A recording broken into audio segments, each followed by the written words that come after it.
Selamat hari Jumat. Seperti biasa, jadwalnya podcast nomor 1 di Indonesia. Sedap. Podcast box to box. Tapi kali ini tanpa Pangeran Siaan yang lagi-lagi absen. Kemarin tuh coach dia banyak yang dihujat, coach. Wah, Pange kalau MU kalah kabur. Wajar lah. Emang begitu dia. Bagus, hajar aja terus. Emang gitu dia. Fans kardus gitu dengan domba-dombanya. Domba-dombanya. Oke, di episode kali ini ada gue, ada Tio Prasetyo Tomo, dan juga rekan saya seperti biasa ada Coach Justin. Jalu gak bisa datang karena Jalu lagi di Jerman, lagi liputan Bundesliga. Jadi kita berdua aja tanpa duet tinja juga yang ada di Tio Show nih. Sedap ya kan. Coach, gimana midweek kali ini Coach ngelihat Barcelona yang di hari Senin kita bilang kayak udah Barcelona kalah aja lah biar si Valverde dipecat ya kan. Tapi ternyata gitu Coach. Emang ya gitu, nggak akan berubah juga. Dan feelingku nggak dipecat juga selama ada Messi dan Messi itu kan sekali-sekali aja main jelek. Tapi rata-rata main bagus. I mean 0-0 terus mereka main nyerang terus. Banyak sekali shot on goal. Tapi game ini kan 2 leg. Jadi 0-0 sih masih ya nggak ada masalah. Ya nggak usah 2-0, kalah 1-0 atau 2-0 aja di leg keduanya masih bisa jadi terjadi kejutan betul. Kan. Gitu. Lawan PSG 4-0 bisa disalib. Ini cuma 0 aja nih Mas. Bisa lah, waktu itu kan PSG kan beda kalau di kandang kalah 2-0 ya. Iya, harusnya lu ingat ya dulu yang si Barcelona kalah sama PSG, terus PSG datang ke Nou Camp ya? Camp Nou kan? Iya. Camp Nou kalahnya 4-0 kan? Harusnya PSG waktu itu gak usah datang coach. Biar kalah WO kalah 3-0 doang ya kan? Tetap gak lolos betul. Tetap gak kalah WO. Tapi selain itu di midweek ini ada beberapa pertandingan Liga Champions selain Barcelona. Yang mengejutkan adalah sebentar, mana sih Barcelona ini kemarin? Gak ada yang mengejutkan. Kok gak ada yang mengejutkan coach? Gak ada lah. 0-0 terus Schalke City 2-3 Atletico Juve 2-0. Gak ada yang mengejutkan. Orang kemarin banyak yang berbicara soal si Juventus coach. Orang pada nanya Juventus sebenarnya kenapa sih dalam waktu 5 menit mereka kebobolan 2. Ini kejadiannya sama kejadian kayak waktu MU dibobol PSG dalam waktu yang berdekatan. Juventus kan juga kebobolan tapi Juventus gue statistiknya juga berantakan sih. Lu kalau inget gue bilang berapa bulan yang lalu, gue lihat Juventus main tidak sekokoh musim-musim sebelumnya. Oke. Mungkin karena Ronaldo, mungkin serangan terlalu fokus ke Ronaldo sehingga lebih gampang bukan dibaca tapi diantisipasi oleh lawan. Tapi kalah 2-0 sih untuk gue ya mesti ada satu masih bisa, kedua bukan hal yang aneh. Juve di Eropa sekarang jauh lebih rentan dibanding sebelumnya. Dan Ronaldo sendiri kan juga baru 1 gol doang kan di Liga Champions. Iya. Cuman kalau kita bisa Serie A kan Serie A sih big joke lah. Ya udah lah untuk Eropa liga lucu ya Serie A itu. Liga ugal-ugalan ya kan. Terus saya itu Lyon 0-0 Barcelona, Liverpool Bayern Munchen juga 0-0 kemarin di Anfield, yang kita berpikir at least Liverpool setidaknya bisa nyetak 1 gol apa, ternyata ditahan imbang dengan Bayern Munchen yang juga mainnya juga rapih juga kan. Di leg kedua menurut lo apakah Bayern Munchen akan melakukan sebuah perubahan atau pasti tetap karena bermain di kandang juga kan? Karena mereka ini kemarin main memang sengaja yang penting nggak kebobolan dulu. Iya, dan jadi mereka lebih tandang, mereka lebih bertahan dan lain-lain. Tapi di kandang sendiri Barcelona Munchen itu benar-benar savage, benar-benar kayak binatang buas yang dilepas masuk arena. Itu pemain-pemainnya kayak begitu dan pasti jauh lebih menyerang, lebih mendominasi. Ya, ngomongin soal main di tandang Liverpool, gol tandang itu juga sangat tricky sebenarnya kan. Itu aturan sampah dari UEFA itu, dan itu akan direview ya. Harusnya direview. Sudah direview bahkan, tapi belum diambil keputusan apa. Feeling gue itu akan dihapus. Karena menurut gue juga nggak fair sih kalau misalkan lo di kandang, misalkan Liverpool Bayern Munchen 0-0 di Anfield, terus nanti main di Jerman satu sama yang lolos Liverpool. Iya kan lucu kan, lu tetap cetak cetak 1 gol gitu loh. Ya kan, hanya karena tandang. Kadang emang pernah lihat penonton cetak gol kan? Enggak. Jadi untuk gue sih aturan ini kan aturan dinosaurus udah tahun berapa tuh di sama UEFA, harusnya dirubah itu aturan. Iya, banyak yang banyak yang nggak setuju juga dengan peraturan ini karena sering banget tim-tim yang dirugikan padahal mereka main bagus tapi ujungnya juga kalah karena gol tandang. Yang paling gue ingat ketika 2000-an tuh MU Leverkusen dua sama-sama main bagus tapi karena gol tandang kira United nggak lolos. Terus juga berapa kali kan kejadian dan emang sebenarnya harusnya menurut gue sih emang dan udahlah nggak usah lah ya. Dan sekarang kan sudah ada VAR. Kalau kita mau meningkatkan fairness, sekarang kan sudah ada VAR. Gue rasa VAR ini sangat amat membantu, sudah cukup untuk menegakkan keadilan di sepak bola. Dan aturan-aturan kayak gitu kan harusnya dihapus. Iyalah udah usang juga sebenarnya kan. Iya tadi tuh Liga Champions yang gue recap sedikit aja nih. City pun juga dikejutkan sama Schalke. Schalke bisa nyetak 2 gol. City walaupun City juga kartu merah. Ada beberapa tim yang bisa ya sebenarnya main bertahan udah pasti lolos lah ya dengan kemenangan pertamanya semuanya menang. PSG 2-0 sepertinya. Ya, sebentar. Bahas City dulu. Bahwa mereka menang lolos sudah di video kan gue bilang kalau City nggak lolos jual aja satu tim itu nggak ada gunanya ya kan. Dan memang terbukti. Cuman ada PR yang gue mau bahas. Jadi kemarin itu si Otamendi kena merah, 2 kali kuning. Mereka cetak 2 gol dari 2 titik penalti dan dua-duanya sah. Yang bikin gue bingung, ini memang tololnya pemain bola ya. Apa namanya? UCL ini kan sudah diterapkan VAR. Walaupun VAR-nya juga gak jadi lu mau nyolek gini aja akan ketahuan dari segala sudut gitu. Ini satu tangan begini, kedua narik lawan. Kan goblok gitu loh. Ngerti nggak? Otak lu itu di mana gitu. Lu kalau bikin pelanggaran kalau bener-bener krusial layak mendapatkan penalti oke lah. Iya kan? Tapi kan aduh ampun dah pelanggaran kayak begitu. Gue baru lihat defender jaga defendernya begini. Gue bingung. Terus memang pada saat bola ke arah dia usaha narik tangannya ke belakang, tapi pasti telat lah. Iyalah. You don't stand here. Aduh. Dan si Fernandinho itu benar-benar aduh ampun dah, itu kalau nggak jadi pemain bola jadi tukang susu kan di Brasil. Jualan susu keliling tiap pagi. Gue nggak, maksud gue lu jangan setolol itu, ngerti nggak? Lu kalau nggak bisa, dan ini kan krusial banget, penting. Untung memang City lebih apa namanya, lebih berkualitas lah. Lawan 10 orang mereka cetak 2 gol. Bermain dengan 10 orang. Dan Pep Guardiola juga bilang, Pep atau Kevin De Bruyne ya bilang deh, untuk juara 4 gelar City tuh nggak mungkin lah. Dia mesti minggu ini dia final Piala Liga ya kan? Ya itu menang lawan Chelsea pula ya kan? Mesti ada di Piala FA, ketemunya Swansea City. Champions mesti ada juga. Premier League nih ya kan, mesti ada. Ya udah, jadi tapi ya si Kevin De Bruyne bilang kayak ya. Gue bilang sih possible. Gue bilang sangat possible. Tapi pemainnya impossible bilangnya. Enggak. Ya kan itu mah low profile aja tuh kayak Kevin De Bruyne. Karena untuk gue sih ngelihatnya possible atau tidak itu tergantung drawing. Sekarang nextnya City lolos pasti ketemu siapa? Kalau ketemu Barca contoh, atau Munchen atau Real Madrid gitu. Atau Madrid kan repot. Nah di situ yang cuman kalau ketemu tim besar itu baru di 4 besar atau di final, nah itu lain cerita. Itu sangat bisa. Nah tapi yang mau gue tanyain ini, Pep Guardiola kayak anomali ya. Dia di Barcelona Championsnya dapat juara ini, ya pasti lo bakal bilang ya karena Messi ya. Messi kan poin plus waktu itu Pep ada Barcelona, tapi pas dia pindah ke Munchen dan sekarang pindah ke City, sepertinya tuh sejauh itu selalu mentok untuk untuk Liga Champions. Itu karena drawing kurang menguntungkan aja sih. Kalau gue bilang dia sering kali ketemu tim bagus di bantai awal-awal. Barca pernah gitu kan? Iya. Yang di bantai Barca itu kan? Iya. Dan kalau gue bilang Pep dia mau menang atau nggak menang Champions League pun untuk gue tetap top. Sama kayak Maradona. Maradona bilang Messi kalau nggak menang juara dunia nggak komplit. What the fucking bullshit alasan gitu, ngerti nggak?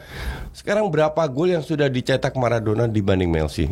Dia memang sekali, berapa kali Maradona juara dengan Napoli? Cuma 2 kali. Tapi ya emang maksudnya kalau orang lihat dari gelar sih, ya pasti pemainnya dia lagi. Tapi dengan lihat pemain-pemain yang belum pernah merasakan belum pernah juara Piala Dunia, belum pernah juara Piala Eropa, ya mereka tetap jago juga kan? Emang. Exactly. Ronaldo nggak pernah juara Piala Dunia, Messi nggak pernah juara Piala Dunia, tapi dari segala statistik dibanding pemain-pemain lain itu segini. Terus hanya karena mereka nggak juara, terus lu nggak pernah bilang Johan Cruyff lebih parah, nggak pernah juara Piala Dunia, nggak pernah juara Piala Eropa, tapi pemain terbaik abad ke-20 di Eropa. UEFA yang tunjuk. Jadi untuk fans kardus yang fokus ke hasil dan lain-lain, lu belajar, coba otak lu, IQ lu ditingkatkan sedikit, oke? Jangan cuman bisa taunya menang kalah lawan Derby County di kandang aja kalah. Ngatain Bate dari kelas yang berbeda. Sebentar nih, ini gue mulai agak seru nih dari kemarin kan di mana Pange dengan domba-dombanya. Di Twitter banyak banget yang kalau kalian lihat kolom komennya YouTube, terus kalau mentionnya box to box itu pasti banyak kayak Pange giliran ini ada, kalau MU kalah pasti nggak ada, loser atau apa, ada yang lain gitu. Betul. Terus ada juga yang nyerang Justin back bacot nih, terus akhirnya dibahas sama admin ya box to box, ya back bacot nanti dibayar, padahal lu back bacot juga nggak dibayar ya kan? Betul. Oke, terus selain Liga Champions, tadi ngebahas pemain hebat yang belum, Ryan Giggs saya nggak pernah main di Piala Dunia gitu, negaranya kayak gitu ya kan. Gareth Bale juga belum pernah main di Piala Dunia. Cantona, siapa, Paul Maldini juara. Latini. Iya, maksudnya banyak pemain yang emang nggak seberuntung itu. Dan kalau mau gue singkat lagi, Piala Dunia itu adalah ajang beli kucing dalam karung. Lu lihatnya apa yang dilakukan Arsene Wenger membeli Joel Campbell saat itu ya kan. Dan itu banyak sekali. Bukan berarti pemain yang juara dunia itu langsung jadi pemain hebat. Enggak, Oliver Giroud lihat aja. Ya. Itu contoh paling bagus tuh. Oliver Giroud di Piala Dunia shot lepasin tembakan ke gawang aja juga nggak on target. Walaupun orang bilang jadi decoy-nya Pogba siapa, tapi maksud gue ya Giroud sekarang aja di musim ini begitu juga ya kan. Jadi pemain, jadi kalian dan itu udah topnya Perancis nggak akan menang apa-apa lagi, udah terseok-seok. Jadi kalian jangan kayak ini mah nggak pernah juara Piala Dunia, nggak gitu. Ngeliat cara pemain bola tuh nggak gitu. Dan bola tuh bukan kayak bola basket yang full of statistik, all baseball full of statistik. Bola tuh ada statistik plus luck juga, ya kan? Makanya tujuan kita di sini kan mengedukasi, biar fans kardus yang lain dari pantat itu lebih pinter dikit, lebih bisa mikir bahwa sepak bola itu nggak hanya menang kalah. Kalau fokus ke menang kalah nggak usah nonton, lihat live score aja. Proses pergerakan gimana. Iya. Kadang pun kalau lu lihat tim lu kalah, misalnya lu tim kalah nih, misalnya kalah 2-1 main bagus. Tapi lu mainnya bagus, lu lihat tim lu gimana cara geraknya. Makanya nonton di stadion. Fighting coba spirit. Deh. Makanya gue selalu bilang kayak misalkan ini paling gampang lu coba nonton di stadion deh. Gak usah jauh-jauh nonton bola ya Tarkamel, lu lihat tuh. Lihat orangnya gimana geraknya kan. Iya. Kelihatan yang salah. Jadi lu kalau di TV kan lu cuma satu angle doang tuh di yang megang bola, tapi lu kan enggak ngelihat pemain lu. Dan lu kayak waktu yang paling gampang adalah pas kemarin Andre Herrera nyetak ke gawang Chelsea. Kalau orang notice tuh pasti ngeliatnya ke Pogba doang, lu enggak ngeliat gerakannya Herrera tuh dari bawah. Dan itu yang paling gampang, gimana cara prosesnya, gimana cara ini. Justru jadi, seninya di situ. Iya. Timingnya Andre Herrera untuk ke depan, akurasi crossingnya. Timingnya Pogba pas habis masih ke Rashford, dia langsung lari ke depan. Terus ada gambar tuh perbedaan larinya Pogba sama Lukaku kayak gimana. Pogba yang kenceng banget, Lukaku kayak santai jogging. Jadi kayak ngelihat bola tuh jangan, ya bener kan, gue sih kalau kali ini setuju sama coach, jangan lihat dari hasil menang kalah. Kalau lu menang kalah live score aja, bener. Iya, betul. Kecuali emang lu ketiduran bahwa lu buka live score, ya udah habis itu nonton cuplikannya atau highlight saya yang at least 15 menit yang penting-pentingnya doang. Tapi ditonton juga enggak. Kalau timnya kalah ngebully orang lain, menang ngebully orang lain, udah itu doang bisanya. Itulah generasi milenial. Pantesan kalau bilang Indonesia berapa tahun lagi maju, nggak yakin gue. Oke, itu kita ngebahas soal netizen kardus yang keluar dari pantat ya. Tapi kalau ngomongin Arsenal coach, banyak yang bilang, gue sih jujur nggak menyaksikan pertandingan semalam, tapi banyak yang bilang efeknya Ozil kembali di line up, apakah ini berpengaruh nggak sih coach di Arsenal? Mungkin ada efeknya karena yang jelas berbeda. Kalau dia main dengan Ozil tapi tetap dengan 3-4-3 tetap hancur. Tapi kemarin bermain dengan 4-2-3-1 dan yang gue lihat itu fighting spiritnya pemain Arsenal. Sebenarnya mainnya tidak sempurna tapi jauh lebih bagus daripada pada saat mereka bermain 3-4-3 atau pada saat mereka main di Belarus. Jadi untuk gue sih ini sebuah perkembangan atau plus poin yang luar biasa dan Ozil pun berubah. Dia kemarin bola di mana diuber terus. At least dia kerja. Fighting spirit ya. Fighting spiritnya yang selama ini jarang kelihatan kemarin ditunjukkan oleh Ozil dan ini kan demi kepentingan Arsenal. Apakah ini emang sengaja Emery kayak ngasih PR ke dia? Udahlah lo gini dulu, benerin dulu main lo deh. Lo nggak gue kasih main biar lo lihat anak teman-teman lo main kayak gini. Gue butuh main kayak gini gitu nggak sih? Yang bikin gue kaget sih pada saat dia minggu lalu berapa hari yang lalu membuat preskon dia mengatakan ya gue butuh Ozil, tim ini butuh Ozil. Padahal dia selalu kan dicadangkan atau diremehkan. Nah mungkin sebelum preskon mereka berdua sudah ada omongan di mana mereka berdua menyingkirkan, ini kan masalah ego semua, menyingkirkan ego demi kepentingan Arsenal. Dan Ozil semoga bermain kayak gini terus. Untuk gue sih sikap yang profesional, karena gue pun juga salah satu kritikus dari Ozil bahwa dia jenius itu sudah nggak usah ditanyakan lagi, tapi dia mau malas dan itu harus dirubah. Dari zaman dari Real Madrid malas. Dan itu harus dirubah dan semoga ini berlanjutan karena kemarin jelas-jelas kelihatan kalau mereka bermain kayak begini itu bisa ngelawan semua tim. Harusnya ya. Semoga Arsenal semakin sukses, tapi tetap urutannya di bawahnya MU aja. Enggak. Pange maunya kayak gitu tuh. Itu Pange. Kalau gue kan gak ada taruhan. Kita lihat nanti hari Minggu. Oke. Fans kardus. Abis ini kita bahas Liverpool United. Bye-bye.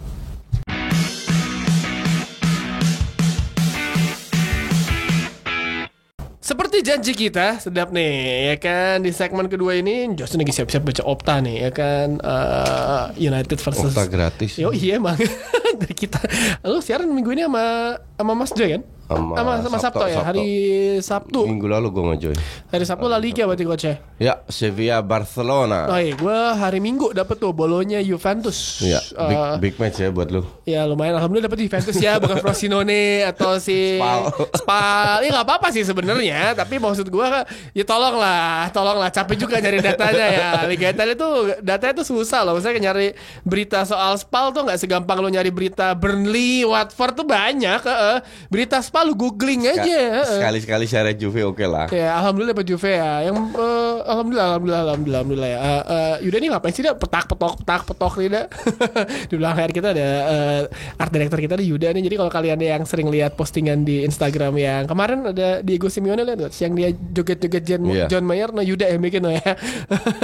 Gimana dia suka ganti muka orang sama pala orang gimana tuh Yuda tuh. Dia juga admin YouTube gue, jadi kan apa-apa salahin dia. Yuda pokoknya semua Yuda. Dia tuh, jadi gue mau meluruskan juga deh. Jadi tuh Yuda itu admin / asisten pribadinya Coach Justin.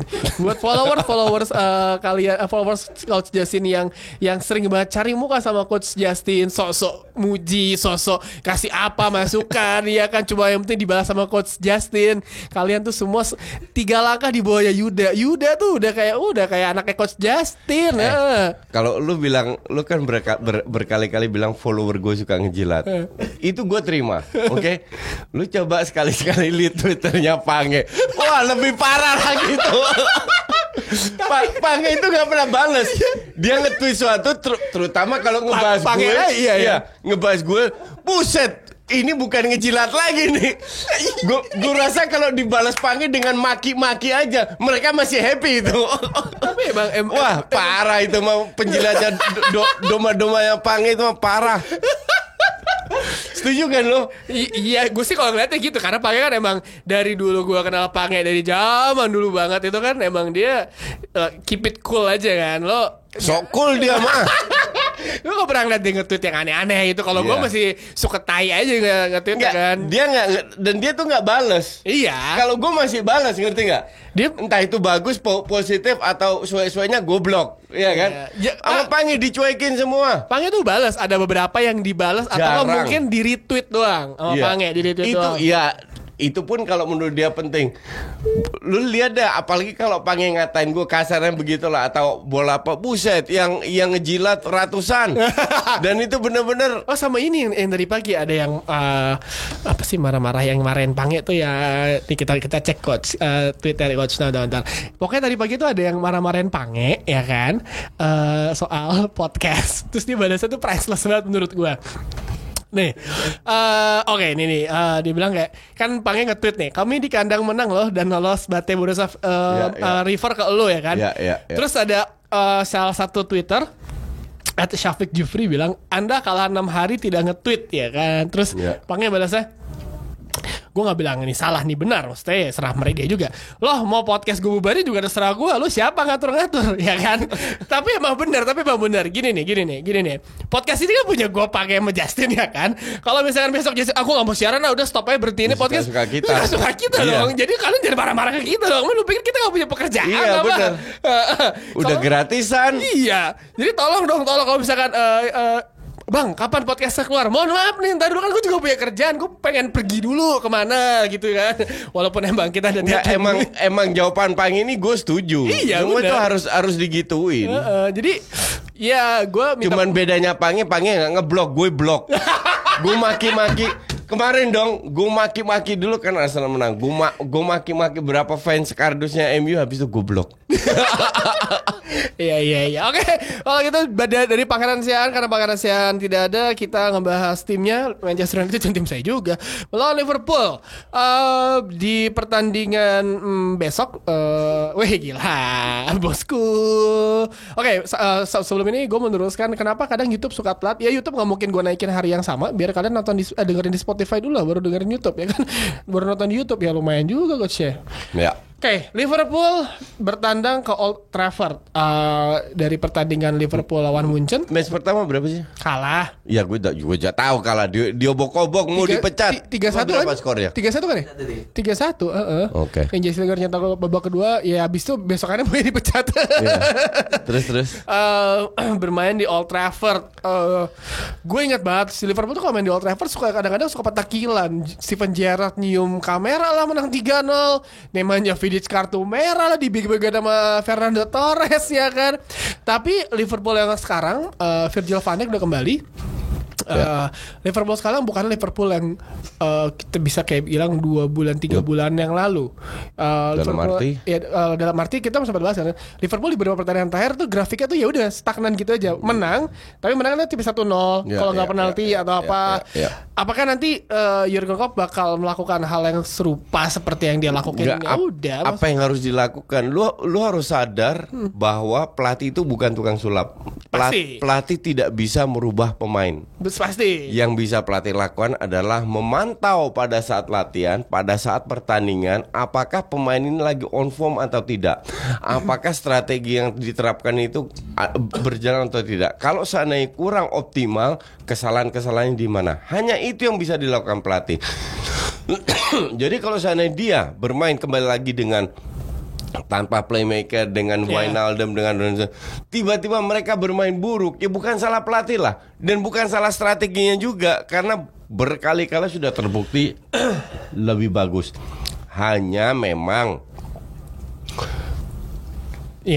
Liverpool 2 kali seri karena Wijnaldum sakit, bermain dengan 4-2-3-1. Kan kemarin menang lagi. Mereka kembali lagi bermain 4-3-3. Jadi kalau gue bilang Liverpool sangat termotivasi untuk bermain di Old Trafford. Dan mereka lagi di form yang ya cukup bagus, karena gue tidak melihat MU ini sehebat Munchen, kasarnya begitulah, yang bisa memberi perlawanan di tandang dan sekarang bermain kandang. MU memang bagus, cuman kalau lu lihat 11 match pertama lawannya kan cemen semua, ya kan?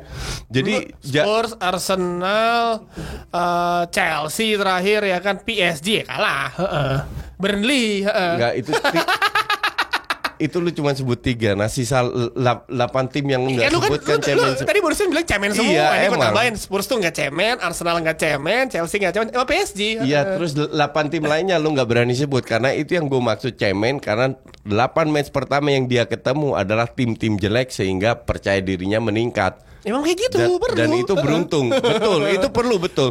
Tapi what I try to say adalah mereka itu belum sampai level yang fans-fansnya dikira MU itu berada di mana. Ya belum. Gua sih sebagai MU itu nggak menang 1 trofi, gue garansi 1 juta % musim ini. Gua sih sebagai fans MU gue ngelihat dengan masuknya Ole ya, Ole juga masih baik, perlu belajar especially dari Mike Phelan yang Mike Phelan di 3 musim terakhir Ferguson-nya dia orang yang megang taktiknya Ferguson. Banyak yang mesti pelajarin sama Ole bagaimana dia menyikapi. Banyak banget. Sesimpel kayak misalkan tim lu ketinggalan nih, apa yang mesti lu lakuin? Ya, atau kalau Pogba di cover deh, apa yang harus lu lakukan? Plan B-nya apain? Nah, itu mesti dipersiapkan, atau enggak mungkin yang sudah terlihat kemarin ketika lawan Chelsea, Ole berani ngubah skemanya 4-3-3 jadi 4-4-2 diamond. Ya. Main di central, Mata, Herrera, Matic sama Pogba begitu diamond, dan emang kebodohannya Sarri aja dia nggak ngejaga Pogba saat itu ya kan? Kalau lawan tim Chelsea itu siapapun juga menang lawan tim Chelsea. Apa Bournemouth aja dibantai gimana 4-0 gimana dong? Nah, ngelawan Liverpool ini sebenarnya oleh di bulan Februari Maret ini menurut gue jadwalnya emang ugal-ugalan sih. Lo ketemu PSG, terus lo ketemu Chelsea, udah. Lo ketemu Liverpool habis lo ketemu PSG lagi. Ini kan pasti kan si PSG kalah, ya. Liverpool kalah, City kalah, Crystal Palace kalah. Elah. Gak ada pange. Gue jangan dijulitin. Kan ada 4 klub ini. Maksudnya pasti si manajemen MU juga lihat apakah ini emang oleh orang yang cocok, atau di akhirnya lo emang bagus gripin suasana tapi emang secara taktik lo enggak, dan seperti manajemen harus nyari pelatih lain. Makanya mereka nggak terlalu terburu-buru untuk melakukan apa yang dilakukan Real Madrid sama Santiago Solari. Ya kan. Jadi dia kayak gue tunggu apa kan musim aja. Enggak, cuman yang jadi masalah kalau seandainya mereka tidak memperpanjang oleh, mau ambil siapa? Ambil lu coach jadi pelatih MU. Enggak, gue mending pindah agama daripada suruh dukung MU. Oke, terus juga pertanyaan gue kemarin ini, gue ada Virgil van Dijk kan cedera, dan kemarin tuh pas lawan si Bayern Munchen Fabinho jadi back. Iya. Dan ini kan banyak pro dan kontra. Jordan Henderson main bagus ketika lawan Bayern Munchen. Apakah dia akan dimainin di lawan United, atau mungkin ya dia Klopp balik lagi ke Keita, Wijnaldum, Fabinho. Menurut lu dari pengamatan lu siapa yang cocok nih? Apakah emang ada Rosada Henderson di sana yang kata Ferguson larinya lucu ya kan? Atau emang ya udah lu ditarik aja karena buat nge-hold Pogba untuk matiin Pogba? Gue bilang sih tetap Henderson sih emang pemain yang paling buruk di pool kali ya. Cuman sekarang Milner kan nggak ada. Yes. Kalau nggak ada Milner kan susah. Dan feeling gue sih kalau gue jadi Klopp lawan MU, gue akan pasang Keita, Wijnaldum dan Fabinho. Bukan si Hendo. Jadi Hendo lebih fokus ke Pogba. Dan yang gue takutin dari Henderson ini cuma satu, umpan lambung terobosan ke depannya tuh tai loh. Dia tuh bisa, dia tuh tipe pemain yang bisa megang bola, lo tau gerak, dia langsung kayak ke depan gitu, set, walaupun gak sering ya, tapi sekali ya dapat lo jatuh ke Mo Salah, Firmino atau ke Mane, kelar hidup lo cuy di depan itu. Iya, cuman ini pemain kan IQ-nya jongkok. Jadi kalau nggak jadi pemain bola jadi tukang kebon. Cuman fighting spiritnya tinggi. Jadi dia kalau gue bilang sangat cocok untuk membikin hidupnya Pogba susah lah. Dan gue lihat harusnya si Klopp jauh lebih smart daripada Sarri ya. Harusnya. Jadi at least si Pogba ini harus lebih diwaspadai. Iya, karena yang lu selalu bilang Pogba dilepas ugal-ugalan mainnya. Ya benar sih. Dan itu berapa kali terbukti. Iya, dan satu yang mesti dieksploitasi sama Liverpool ada flank dari wingbacknya si United yang sering ninggalin pos, kecuali kalau Ole nyuruh 2 backnya kayak waktu lawan Chelsea nggak maju banget tuh, tengah mundur udah. Karena kalau misalkan selalu maju itu yang kejadian pas lawan si PSG kan, itu selalu si wingbacknya selalu ninggalin ruang yang sangat besar sekali. Tapi yang gue waspadai selain Pogba ya sebenarnya cuma Martial sama Rashford. Kalau gue bilang yang lainnya Herrera pemain penting. At least kalau seandainya Pogba di cover, at least Herrera masih bisa jadi playmaker lah. Iya, Herrera. Ya 4 pemain itu yang menjadi kunci. Herrera tuh bisa. Permasalahannya kalau misalnya kayak Matic kemarin tuh lawan Chelsea, gue takut dia kartu merah, tau gak? Itu yang tackle ke N'Golo Kante itu menurut gue anjing kartu merah lagi. Tapi beruntung nggak. Nah, Matic nggak ada, itu lebih. Matic agak menurun ya. Agak pasti, udah umur Iya kan? dari musim lalu dia udah jarang, Iya. udah jarang untuk cover lari segitu banyak, atau mungkin karena ini emang sebuah taktik yang dimau sama Jose Mourinho ya kan, karena kita tahu Jose Mourinho kan lo bilang sendiri ya orang biasa lo nggak pernah lari, tiba-tiba disuruh lari sama Ole, capek pasti kan. Dan ini banyak orang yang bilang di UK itu bilang United ini kalaupun nggak dapat apa-apa, at least mereka ada urutan 4. Nggak juga, belum tentu, enak aja lo. Udah sok yakin aja lo. Kan bisa jadi Arsenal urutan 3. Pesimis aja. Ya kan, dia kan dapat apa, tapi at least ada perubahan yang dilakukan di squadnya dan persiapan. Ya udahlah, musim depannya lu musim ini mau ngapain, udah hancur di setengah musim, mau ngapain juga ya kan. Iya, Dan lawan Liverpool ini menjadi menurut gue jadi sebuah sorotan bagi Ole juga, apakah dia mampu kalau misalkan nih Klopp is tactical genius ya kan. Dia bisa melakukan apapun sama pemainnya, dia tahu bagaimana meningkatkan semangat para pemainnya, dia tahu apa yang harus dilakukan lakuin ketika timnya di press atau timnya ketinggalan, atau mungkin kalau udah frustrasi dia tetap ada plan C, D, E, Z-nya lah. Nah, ini gue pengen lihat sih apa yang dilakukan si Ole Gunnar Solskjaer kalau misalkan dia literally timnya nggak bisa ngapa-ngapain tuh, dia apa yang mesti dilakuin ya kan. Dia sama Mike Phelan tuh mau ngapain nih, apa yang mesti diubah, karena kita tahu Solskjaer itu parah ya kan, gantinya Kovacic balik lagi. Tapi kalau Ole kan dengan pemain yang ada harusnya bisa lebih baik. Lingard cedera nggak? Lingard, Martial cedera. Sampai kemungkinan Martial juga cedera. Iya, sampai PSG kemungkinan nggak bisa main. Jadi kemungkinan besar bakal mainnya sama Alexis. Mainnya kayak waktu lawan Chelsea, formasi sama. Oh, Lukaku gitu, atau enggak ya nggak ada yang tahu juga. Seperti itu. Tapi ya semoga lah ya pertandingannya bisa seru. Gue nggak bisa bilang siapa yang menang. Gue juga bukan ini yang menang. Gue sih berharap Pool menang, biar di atas lebih seru dan MU akan berada di bawah Arsenal lagi. Nah, tapi Justin prediksi di BIN-nya tuh MU seri ini imbang 1 sama tuh ya kan. Terus ada Mas Gita 2 sama, Papi Ropan 1 sama juga. Yang bilang menang cuma Mas Joy doang 2-1. Joy itu sengaja karena kan dia fans Liverpool. Biar netral ya. Biar dia soal netral. Ngomongin soal panditnya BIN ini, gue ada salah satu agak menarik nih, kayak Justin. Waktu musim lalu kan gue pegang admin BIN kan. Ketika Arsenal kalah, dia kemarin Arsenal, dia bilang ini pasti fans MU ya kan. Justin dibilang fans MU, Mas Joy dibilang fans MU juga. Iya. Jadi semuanya Jason tuh fans Arsenal, Mas itu fans Liverpool ya kan. Jadi ya udah, itu gue di Singapura nonton Arsenal, di depan gue itu medianya Arsenal website Indonesia. Dia ngeliat gue, dia nyapa, oke gue sapa balik dong. Tahu dia bilang apa? Kok nonton di sini? Maksud lo? Kan coach fansnya MU. Aduh ampun dah. Emang dia sudah senior lah. Enggak, senior dalam tetap umurnya jauh di bawah gue. Gue pengen bilang, jadi banyak orang yang benar-benar diehard fans Arsenal nggak tahu kalau itu Arsenal. Karena gue terutama musim lalu sering gue hajar kan. Iya. Sering gue hajar, tapi gue fans Arsenal dari tahun 90-an, zamannya George Graham, Ian Wright dan lain-lain. Jadi inilah jangan sok-sok kenal gue, jangan sok-sok menilai kalau lu nggak mau diciduk. Makanya jangan asal nge-tweet ya kan. Iya. Udah capek, gue mau share malam bungkus.